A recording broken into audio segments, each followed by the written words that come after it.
If you are experiencing foundation issues, get a free estimate from Ox Foundations.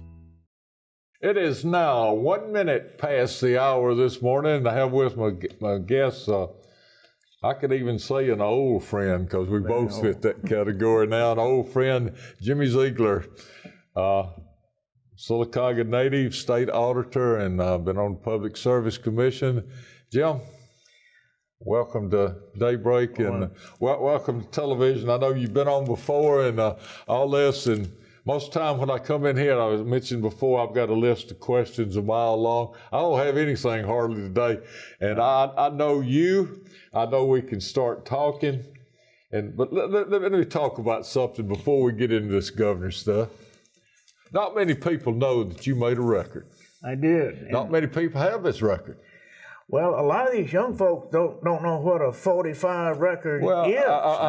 I'm just talking about it. I'd like to ask you. It says, "Watching the bells of Old Maybell." Is that the Maybell? Okay, that's a telephone company, and the other side was power company. You did that when you was on the Alabama Public Service Commission, didn't you? I did. We had the idea. I wrote a song about the Alabama Power Company, and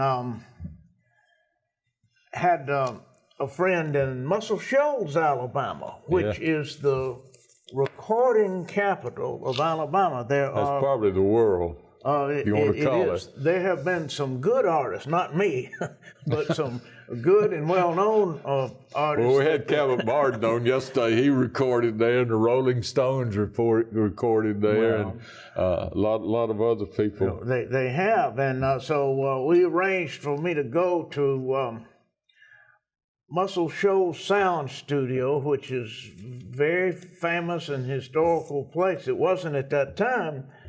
And record my song. And the other one about Old Maybell, that was a takeoff on a song, Watching the Bells of Southern Belle Go By, which it hadn't been called that in 50 years, longer. Jim, I could talk with you with records, but I've got two more here that you might be interested in. You remember Shorty Price? I do. I'm one of the few people that's got a Shorty Price record. I have heard the Shorty Price record. This is one where we went to the Orange Bowl. Yes, and I've got another one. It's a ballad of Joe Namath, and I know you've never heard of it. It's done by Dale Layton. Dale Layton from B.B. Comer High School in Sylacauga, Alabama, who played football. Those are three choice records. Not many people know I'm a record collector, but that's in my permanent collection. I knew that. I heard it on the former 50s at 5. Yeah. We're coming back. I'll have later, but we're fixing the internet. The 50s at 5 is coming back. Fixing to be streamed. But let's talk about your exploratory campaign. And it's exploratory now for governor. And we'll get this right quick. There'll be a coffee this morning in about 56 minutes at the Media Center at Norton and First Street, over at the Media Center. Everybody that's watching, you and your friends and everybody else, bring them out and come out. And it's just an exploratory deal. And Jim will explain in a minute why he's doing this and why he said he's running for governor, but he's not running for governor, but he might be running for governor. So, Jim, let's get into all of that. First, what inspired you to even think about this? We need for Governor Ivey to have a challenger who will speak up and work for the taxpayers of Alabama, not for the Montgomery insiders. There's a problem in state government right now. It's Governor Ivey and the insiders. If you're part of that insider group, which very few are, you're in good shape. If you're everybody else, the taxpaying public, we're paying for that. And we've seen that time and time again during this administration. I've been called on to lead the taxpayer opposition to some of the mess in Montgomery. And this is what caused me to set up my exploratory campaign for governor. Governor Ivey did not run for re-election on the platform that she was going to raise gasoline taxes by 10 cents a gallon, plus an adjustment every 2 years for eternity. See, they don't even talk about that. It's the tax that keeps on taxing, a permanent, ever-increasing tax increase. And I led the opposition to that, and we got run over. But that was the last time that we lost. After that, she decided to do toll roads and bridges over the state, and the first one was going to be on Interstate 10 over Mobile Bay, between Mobile and Baldwin counties. Yep. And that would have affected 15,000 families that live on one side and work on the other. And I led the opposition, and when we first started, the people in Montgomery would tell me, "You are wasting your time. It's a done deal like her tax increase. They're going to ram it through." And fortunately, I did not listen to that, and we figured out how to legally block that toll bridge, and we did.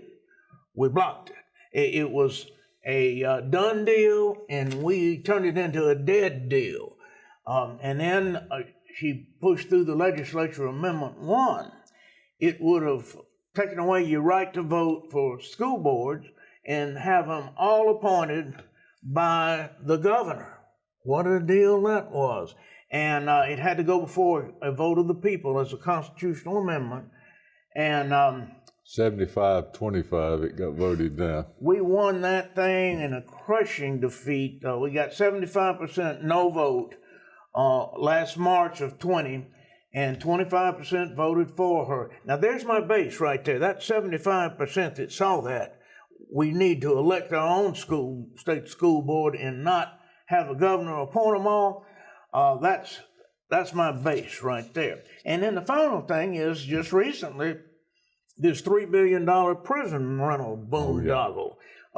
We would have been paying about $100 million a year rent for 30 years, at which time we would own equity in those prisons of Nothing. zero, absolute zero. What a business plan. That was a fatally flawed plan, and we figured out how to block it, and by the grace of God, we blocked it. Okay, lots coming up, but run for governor is more than you can get out and talk. It's finances. And that's everybody's problem when you run for governor. What's your plan in that area, Jim? This is the tough part. Governor Ivey, as the incumbent, is going to have all the millions of dollars that she needs to run. I am not.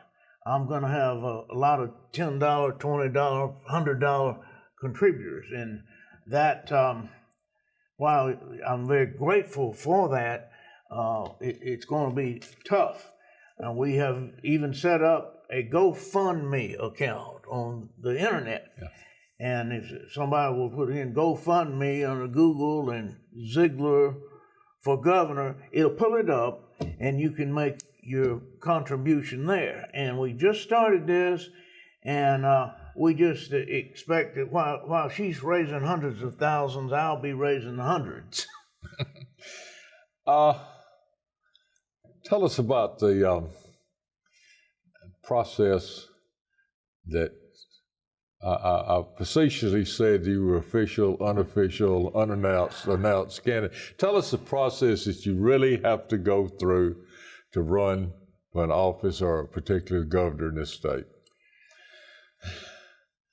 It is a multi-step process, and because I had contributions to come in, mostly unsolicited, that broke $1,000 total, I'm required by law to file with the Secretary of State. And so I did. And so I have that committee done. That's one part of the process. But that didn't make it really, quote, official now, as you thought, or did it? I'm official as a fundraising entity raising money for a potential governor's race. It is. But at some point, the Republican Party will open up qualifying. It hasn't opened, that we don't know when that will be. We know when is the last day. My deadline to make a decision is Friday, January 28th, almost 6 months away.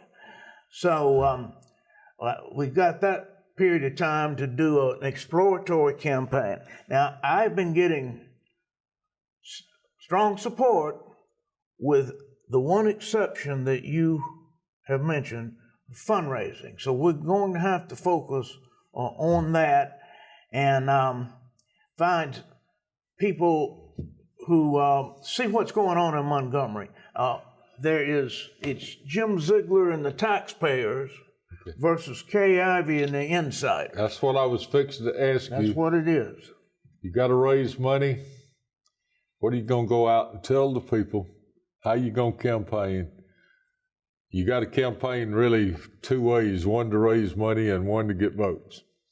And how you going to campaign for both of them? What are you going to tell the people? We have on our social media pages 88,000 members. Now that's a good start. So if that would just $100 would do a pretty good job with it. If they would all just send in $50 each, we'd have our money. But of course, they all will not do so. But that's part of it. And we've also got an interesting thing that my supporters came up with. They're asking everybody who's for me to sit down and make a list. Who all do you know who is financially successful?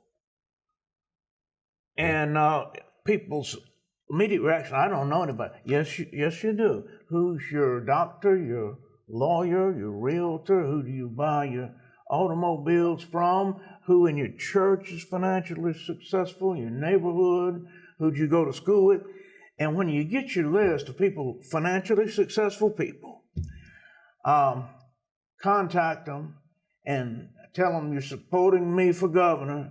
Ask them to support Zeigler for governor and ask them for a donation of $5,000.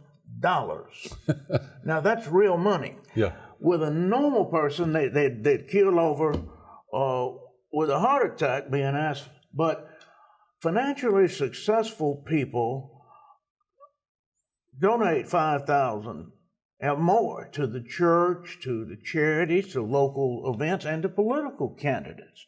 And I noticed that Governor Ivey got a $250,000 contribution from a businessman in Tuscaloosa. Yep. And there's some businessman out there who can write that $250,000 check who doesn't like the waste, the mismanagement, the corruption in Montgomery, and who wants to see a change and who sees what I've been doing and the difference that I've been able to make in my 1.5 terms in Montgomery. And if we keep at it, the support will be there. That's our strategy. Well, when you campaign for governor now, how you gonna campaign there? What you gonna campaign on? What you gonna do? What you gonna improve? What actions you gonna take? During the course of the campaign, which is the next 10 months, it's on May 24th of 2022, 10 months away. But between now and then, I'm going to release from week to week more specific plans than any candidate has ever released. Just as an example, I have a 10-point plan to fix our state's prison system. And that's what I was going to ask you about. You've been very in opposition to what was brought up, and a good leader always, if they oppose something, has a plan. Amen. Absolutely. And I have a 10-point plan. I have sent it to the 140 members of the legislature, including the two from here, the new Representative Ben Robbins and veteran State Senator Jim McClendon from St. Clair County, who represents South Talladega County. I've sent it to all 140 of them, and 10-point plan. And while they haven't adopted or talked about my 10-point plan, I did notice that they took some of my points and they're using them in plans they're putting together. That's okay. That's a compliment. Absolutely. There's an old saying, you'd be surprised what you can get done if you don't care who gets the credit. And so my ideas are feeding into the prison plans now. And as governor, I'm going to get this prison system straightened out at about 1/3 of the cost that Governor Ivey's plan was proposing. Yeah. One of the other things that's been a big problem with the state's been the mental health program. Have you got that lined up yet, or is it still in the planning stage? It is. We have very little mental health system now, very little program. The days of Bryce Hospital and Partlow and Searcy Hospital, those days are over, and we have some... We got them on the streets now. We do. Got them on the streets and in the jails and in the prisons and sometimes in the hospitals. And this will be one of those issues during the campaign. I'll have a major speaking opportunity, and I will address mental health, and I'll give a specific proposal for the steps to straighten it out. You don't, on your first day of your exploratory campaign, announce all your plans for the next 10 months. That's the reason I'm just asking you in general. Also, what are some other problems you see in Montgomery? Let's just put it that way, in Montgomery. The Alabama Department of Transportation, ALDOT, roads and bridges, it's mismanaged. And I have spotted flaws in what they're doing on several occasions, and have pointed them out. And one thing that I'm going to fix, ALDOT in the governor's office is real good at starting road projects. They'll have a groundbreaking with the golden shovels and the photo op and the TV cameras out there and the local politicians, whatever road project it is, and they'll announce the start. And 6 months later, year later, 2 years later, not much progress going on. And meantime, they've started 6 others. They're good at starting projects, and they're bad at finishing up the projects they've already started. So we're going to take an inventory of all the projects that ALDOT started and have them finished. And we're going to come up with a game plan, and we're going to have bonus payments to the contractors for coming in faster than the time period, and we're going to have penalty clauses if they run over. And when this has been done efficiently, it has been a big difference. The first time that the malfunction junction in Birmingham was built, the first time, it came in quicker than expected because of this carrot and stick. You'll get penalized if you take too long. You get a bonus if you come in quicker. But you have to be careful that they don't cut corners and not do the construction right. ALDOT is not properly managed. We need to return to the old days of Butts and Billingsley. If those names, those are Talladega County names, people that know how to build roads and how to do them in a quick time frame. What else in Montgomery? Yeah, I'm giving you a chance to, not asking you specifics how you're going to solve anything. We don't do that. But what do you see as the problems in the state that's got to be looked at in the next 4 years? I will take the lead on a recall law. Alabama does not have recall legislation.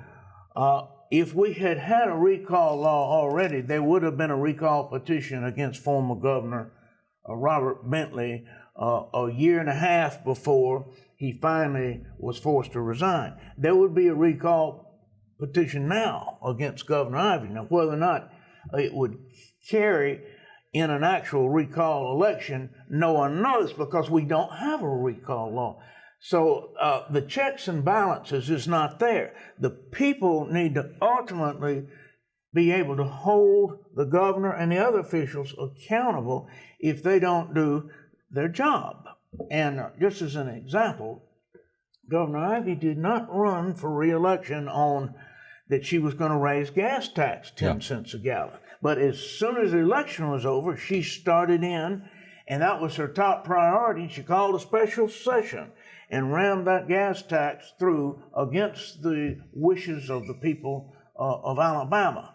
And if we had a recall law, that never would have happened. They would have been afraid to so boldly go against the wishes of the public. Jim, you've always been a fighter, even from your days in college. I know you fought the machine, you beat the machine. Do you plan on being that fighter as governor? Well, that's exactly what this is. This is the same old fight. It's Jim Zeigler and the taxpayers, and we're the majority. Now, the other side may have the money and the power in Montgomery right now. That's what the problem. And it's Ivy and the insiders. It almost sounds like a rock and roll band, Ivy and the insiders. But that's the reality of the situation. And the Governor Ivy and the insiders don't listen to me. They don't listen to you. They don't listen to anybody except the other insiders. This is not right. And they're going to get a wake-up call in this election. Whether or not we're able to win with low financial backing against an incumbent, Lord only knows, but they're going to know that we're here, that we're watching, and the people of Alabama know what's going on in Montgomery. Jim, as a fighter on the Public Service Commission, even in college, in your other public life, even as a state auditor, how much being a fighter is it going to cost you in financial? You're looking for finances to run for governor. Is it going to hurt you? Well, it has. The money, particularly the That's what big I mean. money, it's on the other side. You watch when these campaign financial disclosures come in, and the governor's first one has already come in, over $1 million to start out with, and there's some huge contributors there. They're not contributing to me. So how do I compete with that? I need to find some people that want to do business with Montgomery, and they want a level playing field. They want fairness. They want competitive bidding. They want transparency.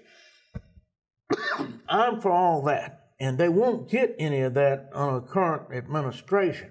They will under a Zeigler administration, and get them to step forward, step up, and this is what we're working on right now. I don't need $3 or $4 or $5 million to get my message out, which the governor will have.